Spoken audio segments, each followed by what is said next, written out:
मंथरा ने देखा, नगर की सजावट देख करके आश्चर्यचकित रह गई। सरस्वती ने बुद्धि फेरी दिया है, लोगों से पूछती है कौन सा उत्सव हो रहा है। लोगों ने बताया कल राम जी का राज्याभिषेक होना है। ऐसा सुनकर उसका हृदय जलने लगा। होय अकाज कवन विधि राजी, रात बीतने न पाए, रात में ही किस तरह से राम जी का राज्याभिषेक टल जाए। कुछ विचार करते हुए, विलाप करते हुए भरत जी की माता के पास गई। रानी ने पूछा क्या बात है, क्यों आंसू ढरका रही है, आंसू क्यों झड़ रहे हैं, क्या बात हो गई। फिर भी वह बोलती नहीं है, श्वासा छोड़ती है, आंसू बहाती है, लेकिन कुछ बोलती नहीं है। सभय रानी कहा जिकिन कुशल राम महिपालु, लखन भरत द्रुपद मन सुने बागुवरी उलसाल। श्री कैकेयी अम्बा जी कहती हैं कि तुम बोलती क्यों नहीं हो, लगातार रोती जा रही हो, क्या बात है। हमारी तीनों रानियों में से किसी को कुछ तो नहीं हो गया, कुछ अमंगल तो नहीं हुआ, राजा को कुछ तो नहीं हुआ, राजा की कुशलता है कि नहीं है, राम लक्ष्मण भरत शत्रुघ्न ये कुशल से हैं कि नहीं हैं, इनको किसी भी प्रकार की कोई दिक्कत तो नहीं है। तो श्री कैकेयी अम्बा जी के वचनों को सुन करके कहती है राम ही छाण कुशल कहीं आजू। राम जी को छोड़ करके कुशलता ही आज किसको है। सबसे बड़ा कुशल तो राम जी को है, जिसको आज राज्य मिल रहा है। पूछ करके श्री कैकेयी जी से मंथरा कहती है कि कौशल्या जी का इस समय एकदम गर्भ में रहती हैं कि मेरा बेटा राजा बन रहा है, आपका पुत्र विदेश में है भरत, आपको सोच ही नहीं है, आपको तो लगता है कि राजा हमारे वश में हैं। हे रानी, निद्रा से सोए रहना, सेज का सुख लेना, यही केवल भूप की राजा की चतुराई है। आप उनके कपट को नहीं जानते हैं। भरत जी को ननिहाल में भेज करके कौशल्या ने आपके विपरीत षड्यंत्र रच दिया है, राम जी को राजा बनाना चाहती हैं। श्री कैकेयी जी ने कहा है पुनि अस कहु कहस गर्भोरी, तब धर जीव कराबो तोरी। यह ऐसा यदि फिर से बोला तो तुम्हारी जीव निकलवा लूंगी।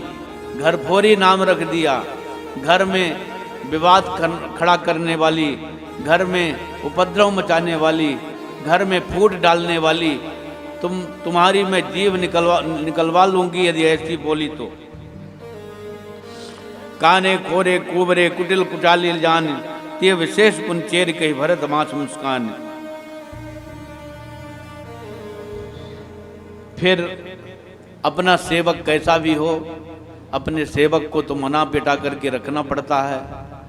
तो पहले डांट लगाया, फिर कहती हैं जो जेठा बड़ा भाई जो होता है वह स्वामी है, और जितने छोटे भाई हैं वो सब सेवक हैं। यह सूर्य कुल की रीति सदैव से चली आई हुई है, उसी परंपरा का निर्वाह हमारे राजा साहब कर रहे हैं। तुमको राम जी के राजा होने पर भय क्या है।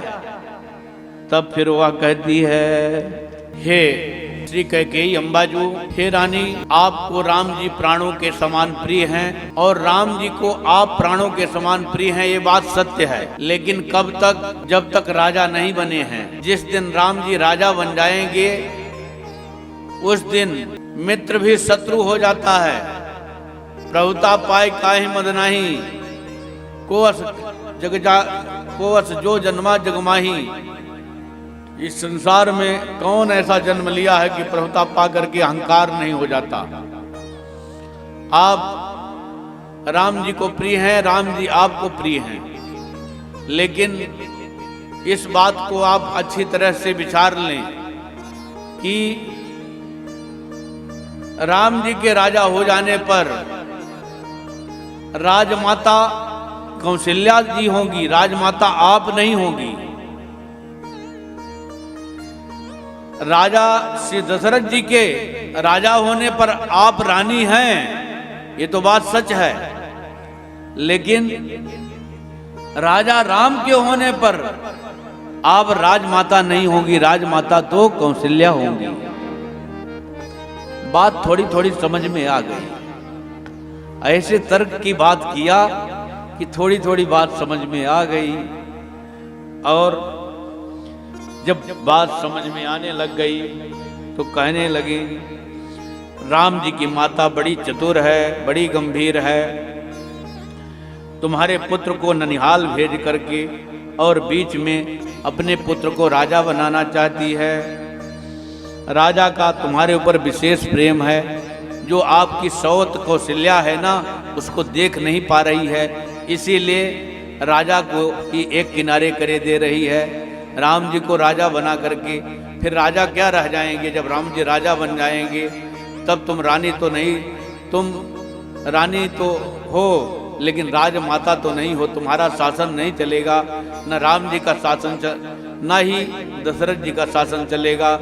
फिर राम जी जो है, राम जी का शासन चलेगा, लखनलाल जी का शासन चलेगा, और माता कौशल्या सुमित्रा का शासन चलेगा। तुमको सेवक बन करके रहना पड़ेगा। यदि तुम सेवा करोगे, जो सुत सहित करहु चिपकाई, तो घर रहियो राहु न आन उपाई। यदि भरत के साथ तुम सेवा करोगे, यहाँ रानी की सेवा करोगे, कौशल्या की सेवा करोगे, तब तो रह पाओगे, नहीं तो यहाँ तुम्हें रहने नहीं दिया जाएगा। तो कैकेयी माता जी कहती हैं, नैहर जन्म भरब बरजाई, जिय तिन करब सवर शिवकाई। अपने चलत न आज लगी अनहल काऊ कीन, कहीं लगी एक ही बार मुई गई दुसा दुख दीन। अब उनकी मति बदल गई, क्योंकि कहे कथा सत शब्द कहे, जय विद बाढ़ विरोध। 100 प्रकार से 100 शब्द की कथा कही, जिससे विरोध बढ़ गया। और श्री कैकेयी मैया जी कहती हैं कि हम जाकर के अपने नैहर में, कैकेयी देश में जाकर के अपने माता पिता के यहाँ जन्म काट लेंगी, लेकिन जीते जी शब्द की सेवा हम नहीं करेंगी। देखो, अपने बड़े जेठानी की सेवा करने में आजकल तो कोई नहीं करता है, उनकी तो बुद्धि बदल गई तो नहीं करे। आजकल कोई भी करने को नहीं तैयार है। 4 परिवार बढ़ गया तो हमको अलग होना है, कितनी विषम परिस्थिति आ गई है, कोई किसी की सेवा करना ही नहीं चाहता है। श्री कैकेयी जी के वचनों को सुन करके मंथरा कहती है, हे स्वामिनी जी, जब से मैंने सुना है राम जी का राज्याभिषेक हो रहा है, तब से दिन में भूख नहीं लगती, रात में नींद नहीं लगती है। मैंने मुनियों से रेख खिंचा करके लग्न पत्रिका पूछी है, तो मुनि लोग, महात्मा लोग कहते हैं कि भरत जी राजा होंगे। आप क्यों ऐसा डर रही हैं कि मैं नहर में जाकर के जन्म गंवाऊंगी। मामिन कहो करहु तो कहूँ पाऊ, है तुम्हारी सेवा बसराऊ।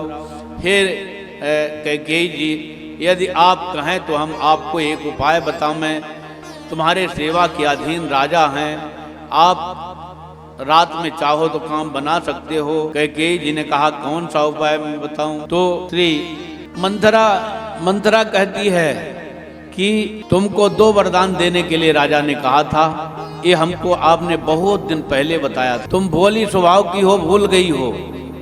हाँ, 2 वरदान कहे तो थे। देवासुर संग्राम के समय 2 वरदान देने के लिए हमें कहे थे, तो इसी में दोनों वरदानों को मांग लो। एक में भरत जी का राज, दूसरे में राम जी का वनवास। और ऐसा वरदान मांग करके शब्द को जो है शिक्षा प्रदान कर दो। शब्द ने तुम्हारा अहित सोचा है, तो अब उसको फल भोगना पड़ेगा। उल्टा पड़ गया शब्द के ऊपर। ऐसी बात बोली। गो भवन में जाकर के पुराने जो उतरे हुए कपड़े हैं बहुत दिनों को उनको पहन लेती हैं और नाना प्रकार के वस्त्र आभूषण को यहाँ वहाँ फैला देती हैं। कैकेयी जी अपना बाल खोल करके पृथ्वी में डाल देती हैं और नाना प्रकार से रुदन कर रही हैं।